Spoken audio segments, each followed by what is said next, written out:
जय हिंद दोस्तों, स्वागत है आपका हमारे यूट्यूब चैनल में। दोस्तों, जानते हैं समय कम है, एग्ज़ाम को ज़्यादा समय अब बचा नहीं है, तो इसी के साथ हम अपने 19वें नंबर की जो टेस्ट है इसको लगाने की कोशिश करेंगे। और दोस्तों, आप भी कमेंट में पहले ही आंसर दीजिएगा, जिससे आपको पता चलेगा, मतलब भले ही वीडियो अपलोड की जाती है लेकिन आपको पता चलेगा कि हमारा कितना सही हुआ है। उस हिसाब से आप जो आपका पोर्शन वीक है उसको आप मजबूत कर सकते हैं, या फिर जो नहीं आ रहा है, या फिर करंट अफेयर से जो भी रिलेटेड इसमें क्वेश्चन रहेगा उसमें अगर जो नहीं आ रहा है आपको ना, तो उसको आप मतलब नोट करके फिर बार बार रिवाइज कर सकते हैं। तो चलिए इसी के साथ देखते हैं, हम स्टार्ट करते हैं। जो क्वेश्चन हमारा है, भारतीय ध्वज संहिता के संबंध में निम्नलिखित कथनों पर विचार कीजिए। तो देखते हैं कथन क्या है।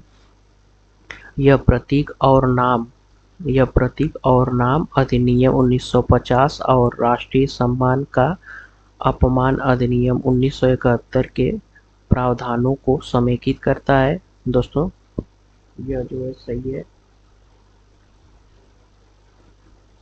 और फिर अगला है, राष्ट्रीय ध्वज के प्रति किसी भी प्रकार का सार्वजनिक अपमान दंडनीय अपराध है, जिसके लिए न्यूनतम 7 वर्ष की सजा या जुर्माना या दोनों हो सकते हैं। दोस्तों, ये हमारा गलत हो जाएगा, क्योंकि इसमें 7 वर्ष नहीं दोस्तों, इतना 3 वर्ष की सजा का प्रावधान है। हमारा अगला स्टेटमेंट है, राष्ट्रीय ध्वज की लंबाई और ऊंचाई का अनुपात 3:2 होना चाहिए। तो ये भी गलत हो जाएगा, क्योंकि राष्ट्रीय ध्वज का अनुपात जो है 3:2 होना चाहिए, और इसमें कितना दिया है, 2:3। और इस प्रकार पूछा को क्या है हमसे, कौन सा सही है। तो इसमें हमारा पहला क्वेश्चन जो है सही हो जाएगा, आंसर नंबर ए। और हमारा अगला क्वेश्चन है, भारत के संविधान के तहत मौलिक अधिकारों के संदर्भ में निम्नलिखित युग्मों पर विचार कीजिए। इसमें अनुच्छेद पूछा है, अनुच्छेद 20, अभियुक्त व्यक्ति को मनमाने और अत्यधिक दंड से संरक्षण है। ये जो मैचिंग सही है। और फिर अनुच्छेद 19 जो है, संघ, यूनियन या सहकारी समितियां बनाने का अधिकार देता है, यह भी सही है हमारा। और अनुच्छेद 22, यह निवारक निरोध के तहत हिरासत में लिए गए व्यक्तियों को संरक्षण प्रदान करता है। तो ये भी स्टेटमेंट हमारी सही हो जाएगी। और इस प्रकार हमारा आंसर होगा ऑप्शन नंबर सी, केवल 3। केवल 3 नहीं दोस्तों, सभी 3 होगा। हमारा अगला क्वेश्चन है, निम्नलिखित में से कौन से निर्देशक सिद्धांत भारतीय संविधान के अंतर्गत नहीं आते। इसमें पूछा क्या है दोस्तों, नहीं आते हैं। तो हमारे जो स्टेटमेंट है, लोक सेवाओं के मामले में अनुसूचित जातियों और अनुसूचित जनजातियों के हितों को ध्यान में रखा जाएगा। ये दोस्तों हमारा गलत है, क्योंकि ये नहीं आता है। और संघ हिंदी भाषा के प्रसार और विकास को बढ़ावा देगा। तो ये दोस्तों होता तो है, लेकिन ये दोस्तों जो है नीति निर्देशक सिद्धांत के भाग 4 के अंतर्गत नहीं आता है। किसी व्यक्ति को उसकी संपत्ति से केवल विधि द्वारा अधिकृत तरीके से ही वंचित किया जा सकता है। स्टेटमेंट तो सही है, लेकिन दोस्तों ये नीति निर्देशक सिद्धांत के भारतीय संविधान के भाग 4 के अंतर्गत नहीं आता। तो इसलिए हमारा आंसर होगा ऑप्शन नंबर डी। और इसमें पूछा भी है, देखिए दोस्तों, कौन नहीं आता, तो ये तीनों ही नहीं आते हैं। और इसी के साथ हमारा अगला क्वेश्चन है, वित्त आयोग के संबंध में निम्नलिखित में से कौन सा कथन गलत है। तो इसमें देखिए हमारा जो स्टेटमेंट है, पहली स्टेटमेंट क्या है, संविधान का अनुच्छेद 280 एक अर्ध न्यायिक निकाय के रूप में वित्तीय आयोग की स्थापना का प्रावधान करता है। दोस्तों, ये हमारा सही है। वित्त आयोग का गठन संसद द्वारा प्रत्येक 5 वर्ष में या आवश्यकता अनुसार होता है। तो दोस्तों यही कथन हमारा गलत हो जाएगा, क्योंकि दोस्तों संसद द्वारा नहीं, ये राष्ट्रपति के द्वारा होता है। किसके द्वारा, भारत के प्रेसिडेंट के द्वारा। तो इस प्रकार इसमें पूछा गया है कौन सा गलत है, तो यही बी वाला गलत है, तो यही हमारा आंसर सही भी हो जाएगा। हमारा अगला क्वेश्चन है, भारतीय संविधान की 8वीं अनुसूची के संबंध में निम्नलिखित कथनों पर विचार कीजिए। अनुच्छेद 344 ए, क्लॉज ए, आधिकारिक उद्देश्यों के लिए हिंदी के प्रगतिशील उपयोग की सिफारिश करने हेतु एक आयोग का प्रावधान करता है। दोस्तों, यह हमारा सही हो जाएगा। संविधान अपनाने के बाद 8वीं अनुसूची में जोड़ी जाने वाली पहली भाषा कोंकणी थी। दोस्तों गलत हो जाएगा, याद कीजिए 21वां संविधान संशोधन और पहली भाषा सिंधी है। तो बोडो, डोगरी, मैथिली और संथाली को 2004 में एक संवैधानिक संशोधन के माध्यम से 8वीं अनुसूची में जोड़ा गया, तो ये कथन सही है। पावा और सीताकांत महापात्र समितियों ने 8वीं अनुसूची में भाषाओं को शामिल करने के लिए सफलतापूर्वक मानदंड विकसित किए। दोस्तों ये भी गलत हो जाएगा, क्योंकि दोस्तों ये जो समिति है ये गठित तो की गई थी, लेकिन दोस्तों ना ये मानदंड दोस्तों ना विकसित नहीं कर पाई थी, मतलब सफल नहीं रही थी। और इस प्रकार इसमें पूछा गया है कौन सा कथन गलत है, तो देखिए कौन गलत है, 2 और 4, और इस प्रकार आंसर हो जाएगा सी, 2 और 4 गलत है। हमारा अगला क्वेश्चन है, निम्नलिखित में से कौन सा संवैधानिक संशोधन अधिनियम लोकसभा और राज्य विधानसभाओं में महिलाओं के लिए 1/3 आरक्षण 1/3 सीटें आरक्षण करता है? तो इसमें दोस्तों 106वां संविधान संशोधन हो जाएगा। इसी के साथ चलिए हम बढ़ते हैं अपने अगले क्वेश्चन की तरफ। हमारा अगला क्वेश्चन है, भारतीय संविधान के अनुसार निम्नलिखित में से किसके पास दिल्ली के अलावा किसी अन्य स्थान को सर्वोच्च न्यायालय की पीठ के रूप में नियुक्त करने का अधिकार है? संसद, राष्ट्रपति, भारत के मुख्य न्यायाधीश या प्रधानमंत्री? तो ऑप्शन नंबर सी सही होगा, भारत के मुख्य न्यायाधीश दोस्तों, क्योंकि ये न्यायपालिका हमारी स्वतंत्र है। और हमारा अगला क्वेश्चन है, निम्नलिखित में से किस समिति ने पेशा अधिनियम को लागू करने की सिफारिश की थी? हमारे ऑप्शन में क्या क्या है, अशोक मेहता समिति, गाडगिल समिति, सिंघवी समिति या फिर भूरिया समिति? तो इसका आंसर होगा ऑप्शन नंबर डी, भूरिया समिति। इसका जो पूरा नाम है दोस्तों, इसको दिलीप भूरिया समिति भी कहते हैं, तो आप लोग ध्यान में रखिएगा। हमारा अगला क्वेश्चन इसी के साथ देखते हैं, केंद्रीय सतर्कता आयोग एक बहुसदस्यीय निकाय है जिनमें शामिल होते हैं। तो दोस्तों इसमें कौन कौन शामिल होते हैं? इसमें एक अध्यक्ष और अधिकतम 2 सतर्कता आयोग शामिल होते हैं। हमारा अगला क्वेश्चन है, जन प्रतिनिधित्व अधिनियम 1950 की धाराओं और प्रावधानों के निम्नलिखित युग्मों पर विचार कीजिए। धारा 10 क्या कहती है? विधान परिषदों में सीटों का आवंटन। तो दोस्तों ये हमारा मैच जो है सही है। धारा 17, किसी व्यक्ति का एक से अधिक निर्वाचन क्षेत्रों में पंजीकरण नहीं होना, दोस्तों यह भी सही है। और धारा 20 क्या कहती है? सामान्य निवासी का अर्थ निर्धारित करती है, ये भी सही है। धारा 21 जो है निर्वाचक नामावली तैयार करना और उसका पुनरीक्षण करना, तो ये भी सही है। और इस प्रकार अगर ऑप्शन के हिसाब से देखेंगे तो हमारा ऑप्शन नंबर डी सही हो जाएगा, 1, 2, 3 और 4।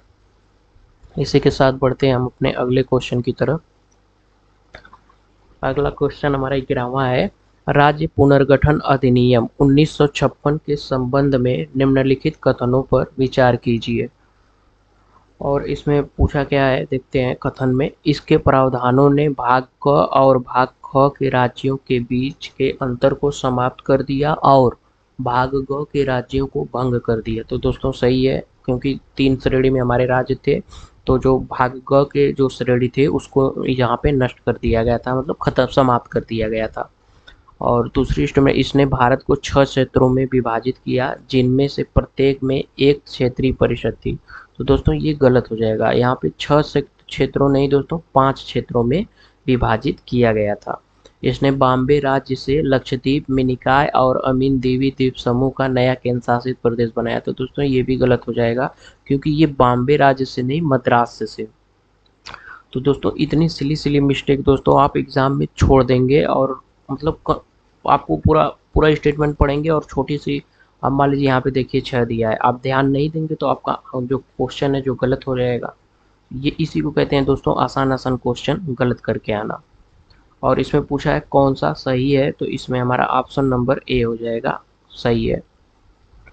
हमारा अगला क्वेश्चन है, निम्नलिखित में से किसके पास किसी राज्य में विधान परिषद के गठन या समाप्त करने का अधिकार होता है? तो इसका दोस्तों सीधा आंसर होगा ऑप्शन नंबर डी, संसद।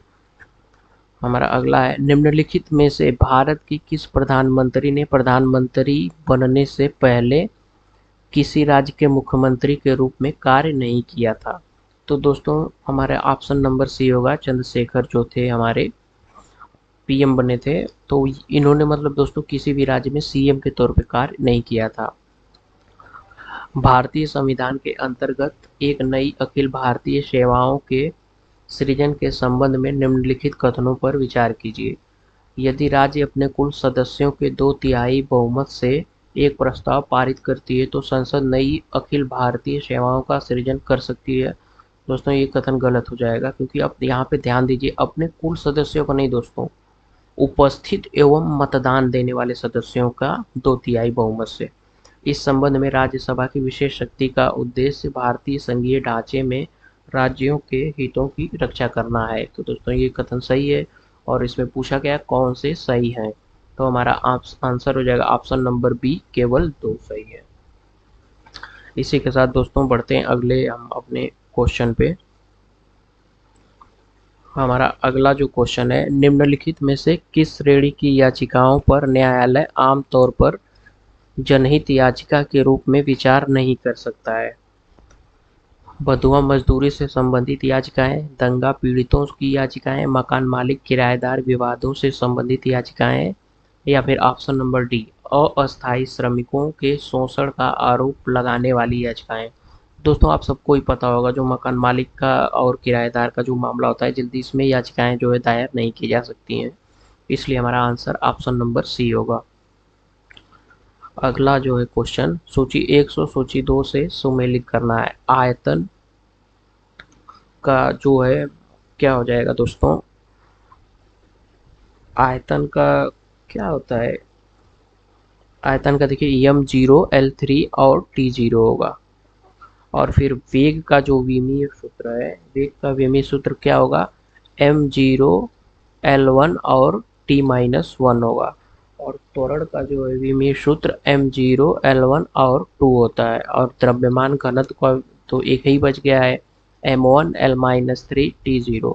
और इस प्रकार से हमारा आंसर इसका ऑप्शन नंबर डी सही हो जाएगा।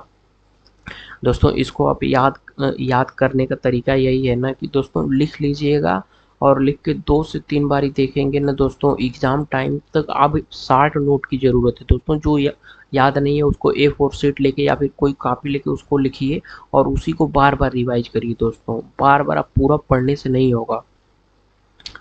अगला क्वेश्चन है, हाइड्रोजन परमाणु में इलेक्ट्रॉनों के संक्रमण से उत्पन्न वर्णक्रमीय रेखाओं, जिसको क्या कहते हैं स्पेक्ट्रल लाइंस की तरंग दैर्घ्य यानी कि वेवलेंथ की गणना किस सूत्र से की जाती है?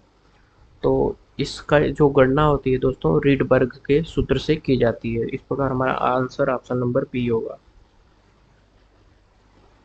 निम्नलिखित में से कौन सा मानव यकृत का कार्य नहीं है? विषहरण दोस्तों लीवर करता है, ध्यान रखिएगा। ग्लाइकोजन का भंडारण भी लीवर करता है, और यूरिया का उत्पादन भी लीवर करता है। इसमें पूछा गया है कार्य कौन सा नहीं है यकृत का, तो इसमें इंसुलिन का उत्पादन जो है लीवर नहीं करता है। अगला जो क्वेश्चन है, समजातीय पुनः संयोजन यानी कि होमोलोगस रिकम्बिनेशन के दौरान हॉलिडे जंक्शन यानी कि हॉलिडे जंक्शंस को हाल यानी कि रिजॉल्व करने के लिए निम्नलिखित में से कौन सा एंजाइम उत्तरदायी होता है? तो इसमें दोस्तों RUVC करके एक एंजाइम होता है, वही इसके लिए उत्तरदायी होता है। हमारा अगला क्वेश्चन है, कवक के बारे में निम्नलिखित कथनों पर विचार कीजिए। अधिकांश कवक विषमपोषी होते हैं और मृत जीवों से घुलनशील कार्बनिक पदार्थ अवशोषित करते हैं, तो ये कथन हमारा सही है। कवक केवल लैंगिक प्रजनन द्वारा ही प्रजनन करते हैं, दोस्तों ये गलत है। अधिकांश कवकों की शारीरिक संरचना तंतुमय होती है, तो ये भी सही है। दोस्तों कवक जो है ना केवल लैंगिक नहीं अलैंगिक प्रजनन भी करते हैं। और इसमें पूछा गया है कौन सा कथन सही है, तो इसमें हमारा आंसर हो जाएगा ऑप्शन नंबर सी, 1 और 3 सही है। अगला क्वेश्चन है, निम्नलिखित में से कौन सा तत्व परमाणु रिएक्टर में बंधक के रूप में कार्य होता है? दोस्तों नॉर्मली तो ये जो तीनों है ना होते हैं, प्लूटोनियम हो गया, यूरेनियम हो गया, थोरियम, लेकिन दोस्तों बंधक के रूप में जिसका उपयोग किया जाता है वो है आपका ग्रेफाइट। क्या है? ग्रेफाइट। और अगला क्वेश्चन है, पोषक चक्र के बारे में निम्नलिखित कथनों पर विचार कीजिए। गैसीय पोषक चक्रों यानी कि नाइट्रोजन और कार्बन में उनका प्रमुख स्रोत वायुमंडल होता है, तो दोस्तों यह सही है, क्योंकि नाइट्रोजन और कार्बन जाहिर सी बात है वायुमंडल में ही पाया जाता है। और अवसादी पोषक चक्रों जैसे फास्फोरस हुआ या फिर सल्फर हुआ में इनका भंडार पृथ्वी की सतह या भूपर्पटी पर होता है, तो ये कथन भी सही है। जो मिट्टी होता है उसकी नमी, पीएच और तापमान पोषक तत्वों के उत्सर्जन की दर को प्रभावित करता है, ये कथन भी सही है। भंडार अंतर्वाह और बहिर्वाह में अंतर की भरपाई करके पोषक तत्वों के स्तर को संतुलित करते हैं, तो ये कथन सही है। और इस प्रकार हमारा आंसर हो जाएगा ऑप्शन नंबर डी। हमारा अगला क्वेश्चन है, मानव मेटान्यूमो वायरस के संबंधित निम्नलिखित कथनों पर विचार कीजिए। यह न्यूमोविरिडे परिवार से संबंधित है। दोस्तों यह सही है। इसकी पहली बार पहचान 2001 में की गई थी, यह भी बिल्कुल सही है। हाल ही में भारतीय आयुर्विज्ञान अनुसंधान परिषद ने एचएमपीवी के लिए हू द्वारा अनुमोदित एक टीका विकसित किया है। इसमें बताना क्या है, उपर्युक्त में से कौन से कथन सही है। तो दोस्तों ये जो तीसरा कथन है ये गलत हो जाएगा, क्योंकि दोस्तों अभी तक इसका कोई भी जो है वैक्सीन जो है उपलब्ध नहीं है। दोस्तों कोई भी वैक्सीन उपलब्ध नहीं है, और इस प्रकार हमारा आंसर हो जाएगा 1 और 2, केवल एक। तो चलिए बढ़ते हैं अगले क्वेश्चन में। हमारा अगला क्वेश्चन है, बायल के नियम के अनुसार यदि तापमान स्थिर रहे तो एक नियत द्रव्यमान वाली गैस का दाब होता है। तो दोस्तों इसमें आंसर हो जाएगा इसके आयतन के व्युत्क्रमानुपाती इसका जो है दाब होता है। विटामिन सी की कमी से दोस्तों आज सबको ही पता होगा स्कर्वी होता है, और विटामिन सी का साइंटिफिक नेम जो है एस्कॉर्बिक एसिड है। क्या है? Ascorbic acid. हमारा अगला क्वेश्चन है, वनाग्नि से निपटने के लिए गिराए गए गुलाबी अग्निशामक का मुख्य उद्देश्य क्या है? तापमान कम करके आग को तुरंत बुझाना नहीं दोस्तों, वनस्पति पर एक सुरक्षात्मक परत बनाता है और आग के प्रसार को धीमा करना और बुनियादी ढांचे की रक्षा करना इसका उद्देश्य है। तो दोस्तों ये सही हो जाएगा। अगला क्वेश्चन है, क्यूबिक किलोमीटर न्यूट्रिनो टेलीस्कोप का प्राथमिक वैज्ञानिक उद्देश्य क्या है? गहरे समुद्र में समुद्री जीवन और महासागरीय धाराओं का अध्ययन करना, या फिर भूमध्य सागर में भूकंपीय गतिविधि की निगरानी करना, और सी ऑप्शन है नीचे पानी के नीचे तेल और खनिज संसाधनों का अन्वेषण करना, और हमारा डी ऑप्शन है बाह्य अंतरिक्ष और वायुमंडल से उच्च ऊर्जा न्यूट्रिनो का पता लगाना और उसका अध्ययन करना। तो हमारा आंसर होगा ऑप्शन नंबर डी सही हो जाएगा दोस्तों, इसका उद्देश्य यही होता है। अगला हमारा जो है, निम्नलिखित परिघटना और उसके प्राथमिक सिद्धांत के युग्मों पर विचार कीजिए। इंद्रधनुष का निर्माण विवर्तन, रेगिस्तान में मृग तृष्णा, तापमान प्रवणता के कारण अपवर्तन, और आकाश का रंग नीला है, इसका जो है रेले प्रकीर्णन। दोस्तों इंद्रधनुष जो है ना, विवर्तन भी होता है, अपवर्तन के कारण भी होता है, और इसमें परावर्तन भी होता है, इसलिए जो ये वाला जो है गलत हो जाएगा, और इसमें ये दोनों जो है सही हो जाएंगे। और इस तरह अगर आंसर देखेंगे तो ऑप्शन नंबर बी, केवल 2 और 3 ही सही होंगे। अगला क्वेश्चन है हमारा, निम्नलिखित में से कौन सा निष्कासित ग्रह का सबसे अच्छा वर्णन करता है? तो इसमें जो ऑप्शन दे हैं देखिए, एक ग्रह जो किसी तारे की अत्यधिक वृत्ताकार कक्षा में परिक्रमा करता है, गलत। एक ग्रह जिसके पास वायुमंडल नहीं होता है और वह किसी ब्लैक होल की परिक्रमा करता है, गलत। एक ग्रह जो किसी तारे की परिक्रमा नहीं करता है बल्कि अंतरिक्ष में स्वतंत्र रूप से भ्रमण करता है। दोस्तों यही हमारा आंसर सही होगा। अगला क्वेश्चन है, airborne early warning and control system के बारे में निम्नलिखित कथनों में से कौन सा कथन सही है? तो हमारे जो स्टेटमेंट है, इसका उपयोग मुख्य रूप से मौसम पूर्वानुमान और वायुमंडलीय अनुसंधान मिशनों के लिए किया गया है। दोस्तों ये गलत है, मौसम पूर्वानुमान नहीं दोस्तों, इसका जो है निर्माण सैन्य उपयोग हेतु किया गया। यह जमीन पर स्थित स्टेशनों से सूचनाएं प्राप्त कर उन्हें एकीकृत कर सकता है ताकि युद्ध क्षेत्र की पूर्ण जानकारी मिल सके। तो दोस्तों ये स्टेट हमारी सही होगी। और इसका जो तीसरा कथन है, इसमें इंटरसेप्टर विमानों को निर्देशित करने की क्षमता नहीं होती है और यह केवल एक निष्क्रिय निगरानी उपकरण के रूप में कार्य करता है। तो दोस्तों ये कथन भी गलत हो जाएगा, क्योंकि इसमें जो है विमानों को निर्देशित करने की क्षमता होती है दोस्तों, ध्यान रखिएगा। और यह केवल निष्क्रिय नहीं दोस्तों, सारे उपकरणों में मतलब कार्य कर सकता है। और इस प्रकार हमारा अगर आंसर कौन सा सही है देखेंगे तो आंसर ऑप्शन नंबर बी हो जाएगा, केवल 2। इसी के साथ हमारा अगला क्वेश्चन है देखिए 31 नंबर, रोगजनक उससे होने वाला रोग और उसके संचरण के माध्यम का निम्नलिखित में से कौन सा युग्म सुमेलित है? तो देखिए इसमें दोस्तों पहला जो स्टेटमेंट है, माइक्रोबैक्टीरियम ट्यूबरकुलोसिस जिसे हम टीबी कहते हैं दोस्तों, क्षय रोग, आपको पता ही होगा। और इसमें देखिए यहाँ दिया जो है कारक देखिए वायुजनित, तो दोस्तों जो वायुजनित होता है, और इस प्रकार ऑप्शन ए ही सही हो जाएगा। और चलिए बाकी को देख लेते हैं, इसको क्या कहते हैं, देखिए साल्मोनेला टाइफी। तो साल्मोनेला टाइफी, तो दोस्तों यहाँ पे देखिए टाइफी दिया है ना, तो यहाँ पे जब भी अगर टाइफी कहीं भी दिया रहेगा वहाँ पे टाइफाइड ही होगा, हैजा नहीं होगा।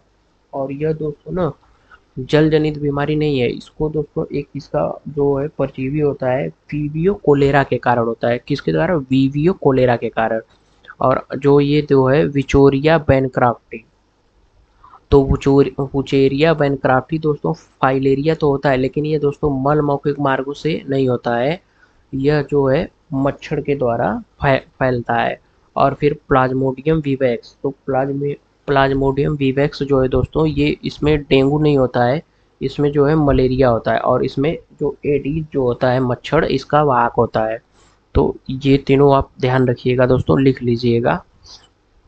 साल्मोनेला टाइफी के लिए यहाँ दोस्तों टाइफाइड हो जाएगा, बाकी ये जो है वीवियो कोलेरा के कारण होता है दोस्तों, और वुचेरिया बैनक्राफ्टी, और इसमें जो फाइलेरिया तो होता है, लेकिन दोस्तों ये मल मौखिक नहीं मच्छर के कारण होता है, इसको लिख लीजिएगा। और प्लाज्मोडियम जो है, ये दोस्तों प्लाज्मोडियम विवैक्स में दोस्तों डेंगू नहीं मलेरिया होता है, और इसका जो है वाहक मच्छर होता है, लेकिन इसमें मच्छर में भी दोस्तों एडीज मच्छर होता है। और इसी के साथ चलिए हम बढ़ते हैं अपने अगले क्वेश्चन की तरफ। हमारा अगला क्वेश्चन है, पशुओं में ब्लूटंग रोग का क्या कारण है? दूषित चारे से फैलने वाला एक जीवाणु संक्रमण, टीक द्वारा फैलने वाला एक कवक परजीवी, काटने वाले मिज द्वारा फैलाया जाने वाला वायरल संक्रमण। तो यही वाला आंसर जो है सही होगा, क्योंकि जो मिज दो है मतलब जब वो काटते हैं उसी से दोस्तों संक्रमण होता है और सारे पशुओं में फैलता है। और अगला क्वेश्चन है, स्थूल वैद्युतिकी में गास के नियम के अनुसार किसी बंद पृष्ठ से गुजरने वाला कुल विद्युत फ्लक्स होता है। तो दोस्तों यह जो विद्युत फ्लक्स जो होता है सतह के आकार पर निर्भर करता है, और इस प्रकार हमारा आंसर होगा ऑप्शन नंबर सी। हाल हेराल्ड प्रक्रिया का उपयोग मुख्यतः निम्नलिखित में से किस धातु के औद्योगिक निष्कर्षण के लिए किया जाता है? तो यह एल्युमिनियम के लिए किया जाता है। ये तो वन लाइनर फैक्ट्स हैं दोस्तों, अब आपके लुसेंट और एनसीईआरटी में भी दिए गए हैं, आप पढ़े होंगे तो आपको पता होगा। विद्युत चुम्बकीय स्पेक्ट्रम के किस क्षेत्र का उपयोग आमतौर पर टेलीविजन और अन्य घरेलू उपकरणों के रिमोट कंट्रोल में किया जाता है? तो जो रिमोट कंट्रोल में किया जाता है, किसका उपयोग किया जाता है? अवरक्त किरणों का। मानव मस्तिष्क में ब्लड ब्रेन बैरियर का प्राथमिक कार्य क्या है? दोस्तों इसमें पूछ सकता है इसका फुल नेम भी, कि मतलब बीबी का पूर्ण रूप क्या है? तो इसका पूर्ण रूप है ब्लड ब्रेन बैरियर, ध्यान रखिएगा दोस्तों। और इसमें आंसर होगा चयनात्मक पारगम्यता। दोस्तों टेस्ट सीरीज का ये मतलब नहीं होता है कि मतलब आप बस क्वेश्चन आंसर देते गए, उसके आजू बाजू भी देखिए दोस्तों कि उससे भी क्वेश्चन बन सकता है, क्वेश्चन उल्टा कर देगा दोस्तों, ऑप्शन को क्वेश्चन बना देगा और जो क्वेश्चन में पूछा गया है बीबीबी उसको ऑप्शन में दे देगा कि इसमें से टिक करिए। हमारा अगला क्वेश्चन है, पृथ्वी के निकट कक्षा में परिक्रमा कर रहे एक उपग्रह की कुल यांत्रिक ऊर्जा क्या होती है? तो दोस्तों इसकी जो ऊर्जा ऋणात्मक होती है और स्थितिज ऊर्जा का आधा होती है, आप सबको ही पता है। इसी के साथ बढ़ते हैं अगले क्वेश्चन पे। हमारा अगला क्वेश्चन है, रक्त में किस पदार्थ की उपस्थिति सामान्य परिस्थितियों में आंतरिक जमावट को रोकती है? तो इसका आंसर ऑप्शन नंबर सी होगा हिपेरिन। अधिक अभिक्रियाशील होने के बावजूद एल्यूमीनियम लोहे की तुलना में संक्षारण का अधिक प्रभावी प्रतिरोध क्यों करता है? तो इसमें जो है आंसर हो जाएगा एल्युमिनियम एक स्थिर सुरक्षात्मक परत ऑक्साइड परत बनाता है, जबकि लोहा ऐसा नहीं करता है। तो यही आंसर सही हो जाएगा। और अगला क्वेश्चन है, किसी चालक का प्रतिरोध कब दोगुना हो जाता है? उसकी लंबाई को दोगुना करने पर जबकि क्षेत्रफल स्थिर रखा जाएगा, या फिर उसके क्षेत्रफल को दोगुना करने पर जबकि लंबाई स्थिर रखी जाएगी, उसकी लंबाई और क्षेत्रफल दोनों आधा करने पर, या फिर उसकी लंबाई और क्षेत्रफल दोनों को दोगुना करने पर। तो दोस्तों इसका आंसर होगा ऑप्शन नंबर ए, उसकी लंबाई को दोगुना करने पर, जबकि क्षेत्रफल को स्थिर रखा जाएगा। अगला क्वेश्चन है, हाल ही में खबरों में रही परियोजना इनरोड मुख्य रूप से किस उद्देश्य के लिए शुरू की गई पहल है? तो ये दोस्तों पूर्वोत्तर भारत में जो है प्राकृतिक रबर के बागानों और संबंधित अवसंरचना को बढ़ावा देने के लिए शुरू की गई है। दोस्तों कौन सी परियोजना, कौन है? इनरोड परियोजना। और किसके लिए शुरू की गई है? देखिए यहाँ पे देखिए दिया है पूर्वोत्तर भारत में, ध्यान रखिएगा, मुख्यतः पूर्वोत्तर भारत में जो नॉर्थ ईस्ट रीजन है। अगला क्वेश्चन है, ब्रह्मोस मिसाइल के संबंध में निम्नलिखित कथनों पर विचार कीजिए। दोस्तों ये एग्जाम के बेस पे बहुत ही ज़्यादा इम्पोर्टेंट क्वेश्चन है, क्योंकि दोस्तों मिसाइल बहुत चर्चा में रही है। S-400 चर्चा में रहा है, आपका ऑपरेशन सिंदूर, ऑपरेशन मिडनाइट हैमर, और फिर उसके बाद ऑपरेशन ब्रह्मा, ये सब दोस्तों आप याद कर लीजिएगा एक बार, या फिर कहीं एक ही जगह नोट्स बना के लिख लीजिएगा, बार बार रिवाइज कर लीजिएगा दोस्तों, यहाँ से क्वेश्चन बनना ही बनना है। तो चलिए देखते हैं स्टेटमेंट क्या है। यह एक रैमजेट संचालित सुपरसोनिक क्रूज मिसाइल है जिसमें समुद्र की सतह के करीब उड़ने की क्षमता होती है। बिल्कुल सही है दोस्तों। निर्यात के लिए बनाए गए संस्करण की अधिकतम रेंज 290 किलोमीटर है। सही है दोस्तों। इसे जहाज पनडुब्बी विमान जमीन आधारित प्लेटफॉर्म से लॉन्च किया जा सकता है। हाँ, लॉन्च किया जा सकता है। उड़ान की गति जो है इसकी 2.8 मैक से अधिक होती है। बिल्कुल होती है दोस्तों। इस प्रकार आंसर हो जाएगा ऑप्शन नंबर डी। अगला क्वेश्चन है, निम्नलिखित में से किसे डिजिटल शासन में उत्कृष्टता के लिए WSIS पुरस्कार 2025 चैंपियन अवार्ड मिला है? दोस्तों ये भी अवार्ड बहुत ही ज़्यादा चर्चा में रहा था, और इस प्रकार इसका आंसर होगा मेरी पंचायत मोबाइल एप्लीकेशन। तो WSIS पुरस्कार किसे दिया गया है? मेरी पंचायत मोबाइल एप्लीकेशन को। अगला क्वेश्चन है, राष्ट्रीय हरित हाइड्रोजन मिशन के संबंध में निम्नलिखित कथनों पर विचार कीजिए। स्टेटमेंट है, इसे वाणिज्य उत्पादन को प्रोत्साहित करने के लिए विज्ञान और प्रौद्योगिकी मंत्रालय द्वारा लागू किया गया। नहीं दोस्तों, विज्ञान और प्रौद्योगिकी मंत्रालय नहीं, इसको नवीन और नवीकरणीय ऊर्जा मंत्रालय द्वारा। और दूसरा स्टेटमेंट है, इस मिशन के अंतर्गत भारत का पहला हरित हाइड्रोजन केंद्र विशाखापत्तनम में स्थापित किया गया था। बिल्कुल दोस्तों ये कथन सही है। भारत का जो पहला हरित हाइड्रोजन केंद्र विशाखापट्टनम में स्थापित किया गया है। और इसमें पूछा गया कौन से सही है, तो हमारा ऑप्शन नंबर बी सही हो जाएगा, केवल 2 सही है। दीपा भस्ती द्वारा अनुवादित बानू मुश्ताक का कौन सा लघु शिलालेख कहानी संग्रह 2025 का अंतर्राष्ट्रीय बुकर पुरस्कार जीतने वाला पहला कन्नड़ उपन्यास बन गया है? दोस्तों हार्ट लैम्प होगा।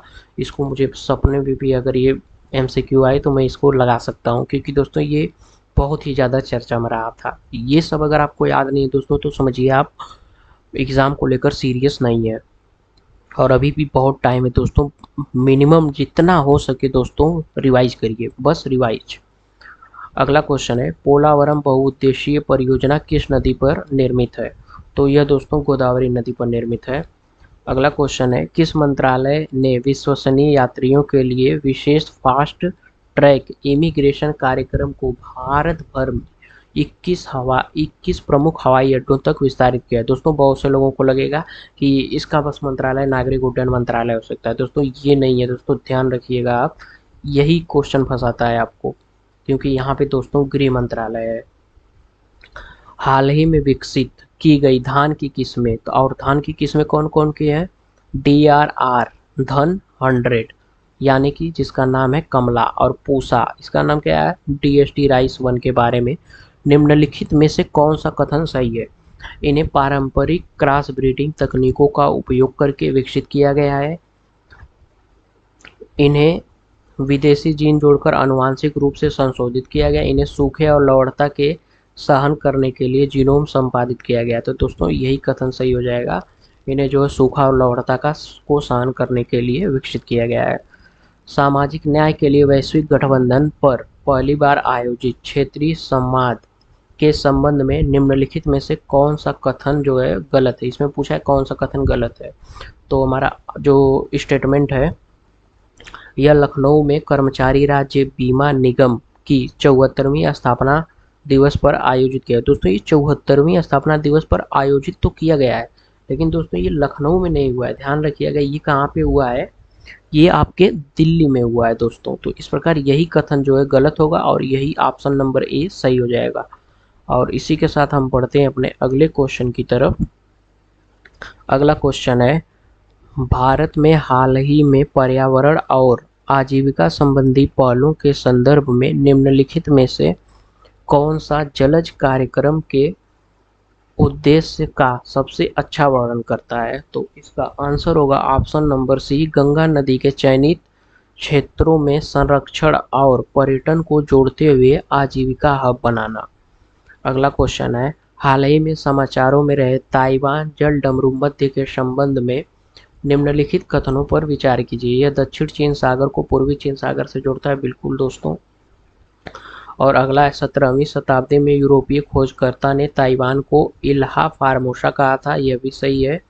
अगला जो स्टेटमेंट है, जल डमरू मध्य में डेविस रेखा को चीन और ताइवान दोनों आधिकारिक तौर पर सीमा के रूप में स्वीकार करते हैं, ये गलत हो जाएगा क्योंकि ये दोनों देश जो है सीमा के रूप में स्वीकार नहीं करते हैं। और आप देखते ही होंगे कि बहुत से बारी चाइना और ताइवान जो है अपने मतलब झड़प के लिए मतलब ऐसे ही चर्चा में रहते हैं। तो हमारा इसका आंसर होगा ऑप्शन नंबर ए, 1 और 2। किस भारतीय राज्य ने हाल ही में जन केंद्रित विकास दृष्टिकोण, क्या है दोस्तों, जन केंद्रित विकास दृष्टिकोण के माध्यम से अत्यधिक गरीबी उन्मूलन के लिए P4 मॉडल शुरू किया है? तो P4 मॉडल शुरू करने वाला जो राज्य हुआ है आंध्र प्रदेश हुआ है दोस्तों। इस प्रकार आंसर हो जाएगा हमारा डी। हाल ही में वैश्विक आर्थिक चर्चाओं में उल्लिखित प्लाजा समझौता, क्या है, प्लाजा समझौता मुख्य रूप से किससे संबंधित है? प्रमुख शक्तियों के बीच हथियारों के भंडार को कम करने से, अग्रणी अर्थव्यवस्थाओं के बीच विनिमय दरों को समायोजित करने एवं समन्वित प्रयास से। तो यही आंसर जो है सही हो जाएगा ऑप्शन नंबर डी। इसका जो मतलब प्लाजा समझौता जो है अग्रणी अर्थव्यवस्थाओं के बीच विनिमय दरों को समायोजित करने के लिए समन्वित प्रयास से संबंधित है। अगला क्वेश्चन जो है, निम्नलिखित में से किस संस्थान ने अनलक्ष्य, दोस्तों याद रखिएगा, अनलक्ष्य नामक स्टेल्थ तकनीक में एक बड़ी सफलता की घोषणा की है? तो इसमें आईआईटी कानपुर तो है दोस्तों दिया सलाई के जो लेखक हैं कल्याण सत्यार्थी हैं। ये सब करंट अफेयर का जो है दोस्तों ना, इसको आप नोट बना के लिख लीजिए कहीं पे, बार बार रिवाइज करिए तब काम बनेगा। हाल ही में बिहार के किस जिले में राज्य की पहली खेल अकादमी और बिहार खेल विश्वविद्यालय का उद्घाटन किया गया है? तो दोस्तों ये जो है आपके नालंदा में किया गया है। अंतर्राष्ट्रीय क्रिकेट परिषद का अध्यक्ष किसे नियुक्त किया गया? दोस्तों जानते ही होंगे, बहुत चर्चा में रहे थे, जैसा ट्रोलिंग हुई थी कुछ। हाल ही में संयुक्त राज्य अमेरिका द्वारा शुरू की गई गोल्ड कार्ड वीजा पहल का मुख्य उद्देश्य क्या है? तो गोल्ड कार्ड वीजा का जो मुख्य उद्देश्य है दोस्तों, निवेशकों को निवास के रास्ते प्रदान करके वैश्विक पूंजी आकर्षित करना इसका उद्देश्य है। और इसी के साथ दोस्तों हमारा अगला क्वेश्चन है, हाल ही में चर्चा में रही सुवास और सुपेस नामक तकनीकें मुख्य रूप से किस क्षेत्र से संबंधित है? तो दोस्तों ये जो है कानूनी विश्लेषण और अनुवाद के लिए एआई आधारित उपकरण है। कौन है? सुवास और सुपेस। हाल ही में वैश्विक तकनीकी विकास में देखे गए मेजराना 1 शब्द का संबंध किससे है? तो इसका जो संबंध है क्वांटम आधारित प्रौद्योगिकियों में प्रायोगिक मॉडल से। और दोस्तों इसको विकसित किया है एम फॉर, देखिए यहाँ मेजराना, एम फॉर माइक्रोसॉफ्ट, इसको जो विकसित किया है माइक्रोसॉफ्ट द्वारा विकसित किया गया है। अगला क्वेश्चन है, उल्लास कार्यक्रम के तहत पूर्ण साक्षर घोषित होने वाला हमारा पहला भारतीय राज्य कौन सा है? तो उल्लास कार्यक्रम के तहत पूर्ण रूप से साक्षर होने वाला पहला जो भारतीय राज्य है वह मिजोरम है। कौन है? मिजोरम। अगला क्वेश्चन है, हाल ही में समाचारों में रहे रासायनिक यौगिक पैराक्वाट का प्रमुख उपयोग क्या है? तो पैराक्वाट का दोस्तों उपयोग क्या होता है? तेज असर वाला जो खरपतवार पे नियंत्रण किया जाता है दोस्तों। आप लोग जानते होंगे धान उनमें ज़्यादातर इसको यूज किया जाता है जब घास फूस ज़्यादा हो जाती है।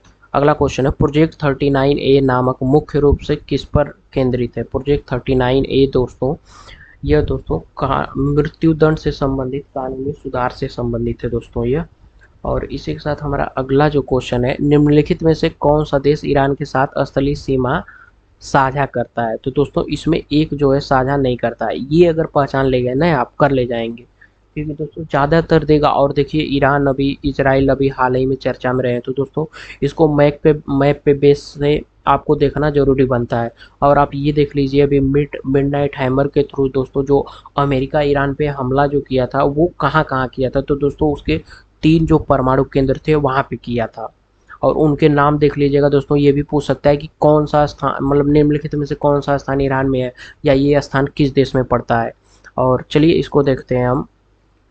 और इसका आंसर हमारा ऑप्शन नंबर ए ही हो जाएगा, क्योंकि इसी में केवल देखिए सऊदी अरब, मतलब 3 नंबर जो है नहीं है, बाकी समय देखिए ये सब इलिमिनेट हो जाएगा, ये तीनों। अगला क्वेश्चन है, ग्लोबल फायर पावर इंडेक्स 2025 में भारत का कौन सा स्थान है? तो ग्लोबल फायर पावर इंडेक्स में भारत का स्थान जो दोस्तों चौथा है। कौन सा है? चौथा है। अगला क्वेश्चन है, नगद आरक्षित अनुपात यानी कि सीआरआर के संबंध में निम्नलिखित कथनों पर विचार कीजिए। यह वह हिस्सा होता है जिसे वाणिज्यिक बैंकों को भारतीय रिजर्व बैंक के पास जमा रखना होता है। दोस्तों सही है। और इसमें पूछा गया है, भारतीय रिजर्व बैंक सीआरआर के अंतर्गत जमा की गई राशि धनराशि पर ब्याज देता है? दोस्तों गलत है, ब्याज वाज नहीं देता है, याद रखिएगा आप लोग। सीआरआर में वृद्धि, बैंकों की ऋण देने की क्षमता सीमित होती है। दोस्तों सही है। सीआरआर को वैधानिक तरलता अनुपात आवश्यकता के अंतर्गत गिना जाता है? दोस्तों गलत है, ये दोनों अलग अलग होते हैं, ध्यान रखिएगा। और इनकी अनिवार्यताएं भी अलग अलग होती हैं। और इस प्रकार पूछा क्या है, कौन से कथन सही है? तो इस प्रकार हमारे देखो एक सही है, और क्या है, एक 3 सही है। तो इस प्रकार आंसर हो जाएगा 1 और 3। अगला क्वेश्चन है, अर्थशास्त्र में वस्तुओं के वर्गीकरण के संबंध में निम्नलिखित कथनों पर विचार कीजिए। इसमें पूछा क्या गया है, सार्वजनिक वस्तुएं वे होती हैं जिन्हें सभी लोग एक साथ उपयोग कर सकते हैं, बिना इस बात के कि उनकी उपलब्धता दूसरों के लिए कमजोर हो, और इन्हें भुगतान न करने वालों के लिए भी बाधित नहीं किया जा सकता है। तो ये कथन जो है सही हो जाएगा। दोस्तों स्टेटमेंट जो है ना दोस्तों, बहुत ध्यान से पढ़िएगा आप। और अगली जो है, निजी वस्तुएं वे होती हैं जिनका उपयोग केवल भुगतान करने वाले उपभोक्ताओं तक सीमित किया जा सकता है, जिनका उपयोग होने पर उनकी उपलब्धता घटती है। दोस्तों यह भी सही है। और अगला जो है, साझा संसाधन सीमित मात्रा में उपलब्ध होते हैं, लेकिन उन तक पहुंच को प्रभावी रूप से प्रतिबंधित नहीं किया जा सकता है। दोस्तों बिल्कुल सही है। क्लब वस्तुएं चुनिंदा लोगों को उपलब्ध होती हैं, लेकिन एक व्यक्ति के उपयोग से दूसरों के उपयोग पर कोई प्रभाव नहीं पड़ता है। दोस्तों ये भी सही है। और इस पर हमारा आंसर होगा ऑप्शन नंबर डी। ये वाला क्वेश्चन बहुत मज़ेदार था दोस्तों। यदि किसी देश का राजकोषीय घाटा 80,000 करोड़ है, और गैर पूंजी ऋण प्राप्तियां 5,000 करोड़ हैं, और ब्याज भुगतान जो है 2,000 करोड़ होते हैं, इसका सकल प्रारंभिक घाटा कितना होगा? तो दोस्तों सिंपल सा क्वेश्चन था दोस्तों, क्योंकि इसका सूत्र जो होता है, प्राथमिक घाटा इक्वल टू राजकोषीय घाटा माइनस ब्याज देता है। तो दोस्तों प्राथमिक घाटा इसमें देखिए पूछा गया है, देख लीजिए यहाँ पे प्रारंभिक घाटा पूछा है। तो इसमें दोस्तों कुछ नहीं करना था, ये जो आपका था ना राजकोषीय घाटा था, और ये जो था दोस्तों देखिए ब्याज देयताएं था। और इसका सूत्र क्या होता है, प्राथमिक घाटा इक्वल टू राजकोषीय घाटा माइनस ब्याज देता है। दोस्तों 80,000 में से इसको 2,000 को बस माइनस करना था, और आंसर हो जाएगा आपका ऑप्शन नंबर ए 78,000। अगला क्वेश्चन है, उपकर और अधिभार के संबंध में निम्नलिखित कथनों पर विचार कीजिए। उपकर प्रत्यक्ष और अप्रत्यक्ष दोनों करों पर लगाया जा सकता है, और इसे कर योग्य आय पर भी लगाया जा सकता है। दोस्तों ये सही हो जाएगा स्टेटमेंट। अधिभार केवल विशिष्ट उद्देश्यों के लिए अप्रत्यक्ष कर पर लगाया जा सकता है। तो दोस्तों ये गलत हो जाएगा, अप्रत्यक्ष कर यहाँ नहीं होगा, प्रत्यक्ष कर होगा। और इस प्रकार हमारा आंसर हो जाएगा ऑप्शन नंबर ए, केवल एक सही है। अगला क्वेश्चन है, निम्नलिखित में से कौन सा कथन पूर्ण मूल्य मुद्रा को सही ढंग से परिभाषित करता है? तो इसमें पूर्ण मूल्य मुद्रा को कौन परिभाषित करता है? दोस्तों इस आंसर देखिए, सीधे हम देखते हैं, यह ऐसी मुद्रा होती है जिसमें धातु की अंतर्निहित मूल्य और अंकित मूल्य के बराबर होता है। अगला जो है हमारा, इसमें दोस्तों समिति के बारे में पूछा गया है। तो मीरा सेठ समिति है, तो मीरा सेठ समिति किस क्षेत्र से संबंधित है? तो यह हथकरघा क्षेत्र से संबंधित है। और जो महाजन क्षेत्र समिति है दोस्तों, यह चीनी उद्योग क्षेत्र से संबंधित है। और भूरेलाल समिति जो है दोस्तों, उर्वरक से नहीं दोस्तों, भूरेलाल समिति मोटर वाहन से संबंधित है और हनुमंतराव समिति उर्वरक से संबंधित है। दोस्तों ध्यान ध्यान रखिएगा। और इस प्रकार हमारा आंसर हो जाएगा ऑप्शन नंबर सी। इसी के साथ हमारा अगला क्वेश्चन है, निम्नलिखित में से कौन सा कथन हरित सकल घरेलू उत्पाद की अवधारणा को सर्वोत्तम वर्णन करता है?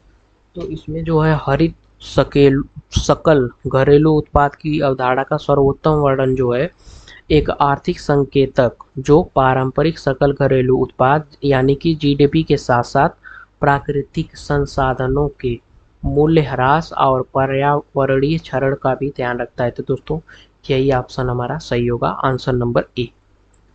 अगला क्वेश्चन है, भारत में ट्रेजरी बिल जारी करने के लिए मुख्य रूप से कौन उत्तरदायी होता है? तो भारत में ट्रेजरी बिल जो है दोस्तों ना, केंद्रीय सरकार की ओर से आरबीआई करता है। ज़्यादा इसमें दिमाग लगाना नहीं है। निम्नलिखित में से कौन सा विकल्प पुनर्गठित परिसंपत्तियों यानी कि रिस्ट्रक्चर्ड और एसेट्स की संकल्पना को सर्वोत्तम रूप से परिभाषित करता है? तो दोस्तों इसका आंसर जो होगा ना, वे ऋण या अग्रिम यानी कि लोन्स और एडवांस जिनकी मूल पुनर्भुगतान शर्तों को उधारकर्ता की सुविधा के लिए संशोधित किया गया हो। और इसी के साथ हमारा अगला है, केंद्रीय बजट 2025-26 के अनुसार अगले 5 वर्षों में सरकारी स्कूलों की कितनी नई अटल टिंकरिंग लैब की स्थापना की जाएगी? तो दोस्तों इसमें 50,000 अटल टिंकरिंग लैब की स्थापना की जाएगी। अगला जो है, आर्थिक सर्वेक्षण 2024-25 में उल्लेखित राष्ट्रीय सिंगल विंडो प्रणाली का मुख्य उद्देश्य निम्नलिखित में से किस क्षेत्र में दक्षता को बढ़ाता है? तो हमारा आंसर हो जाएगा औद्योगिक लाइसेंसिंग और विनियामक अनुमोदनों को सरल बनाने के लिए। इसी के साथ हमारा अगला क्वेश्चन है, बिहार के बजट के बारे में पूछा गया है। बिहार के 2025-26 के राजकोषीय संकेतकों के संबंध में निम्नलिखित कथनों पर विचार करना है। तो देखिए इसमें स्टेटमेंट है, बिहार ने 2025-26 के लिए अपने सकल राज्य घरेलू यानी कि जीएसडीपी की ठीक 3% राजकोषीय घाटा अनुमानित किया है। तो सही है। और इसमें 2024-25 के लिए संशोधित राजकोषीय घाटा अनुमान मूल बजट अनुमान से अधिक था, तो यह भी सही है। और 2025-26 के लिए राजस्व अधिशेष को जीएसडीपी यानी कि सकल राज्य घरेलू उत्पाद के 1% से अधिक के रूप में अनुमानित किया गया है। तो ये दोस्तों गलत हो जाएगा, क्योंकि इसका जो अनुमानित है दोस्तों वह 0.8%, कितना दोस्तों 0.8% किया गया। और इस प्रकार अगर आंसर देखेंगे तो ये तीनों देखिए इलिमिनेट हो रहा है, तीनों इलिमिनेट हो रहा है और इसका आंसर ए हो जाएगा, 1 और 2। अगला क्वेश्चन है, पेंशन निधि नियामक एवं विकास प्राधिकरण यानी कि पर्डा के संबंध में निम्नलिखित कथनों पर विचार कीजिए। इसे 2003 में एक अस्थायी निकाय के रूप में सरकार के एक संकल्प द्वारा स्थापित किया गया था। सही है। यह वह अधिनियम जिसने इस प्राधिकरण को वैधानिक दर्जा प्रदान किया और संसद द्वारा 2013 में पारित किया गया था दोस्तों, ये भी सही है। इस प्रकार हमारा आंसर हो जाएगा ऑप्शन नंबर सी दोस्तों, सही हो जाएगा ऑप्शन नंबर सी।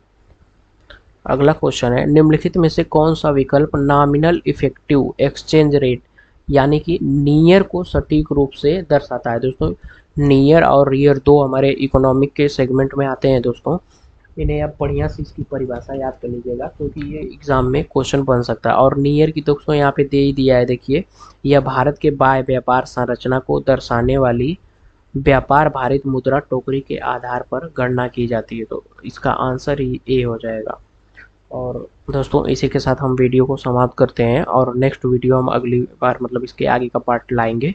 तो थैंक यू सो मच, मिलते हैं आपसे नेक्स्ट वीडियो में। और वीडियो अच्छी लगे, यूज़फुल लगे दोस्तों तो लाइक शेयर सब्सक्राइब कर दीजिए। और दोस्तों बार बार रिवाइज आप करिए, कहीं से भी रिवाइज करिए जी, या फिर मतलब या तो मेरे माध्यम से पढ़ रहे हो या फिर बहुत से टीचर हैं आपको पता ही होगा, तो कहीं से भी पढ़िए, बार बार रिवाइज करिए दोस्तों, तभी आपको सक्सेस मिलेगी। और प्रैक्टिस बहुत ज़रूरी है दोस्तों, प्रैक्टिस मत छोड़िए आप। तो मिलते हैं आपसे अगली वीडियो में। Thank you so much.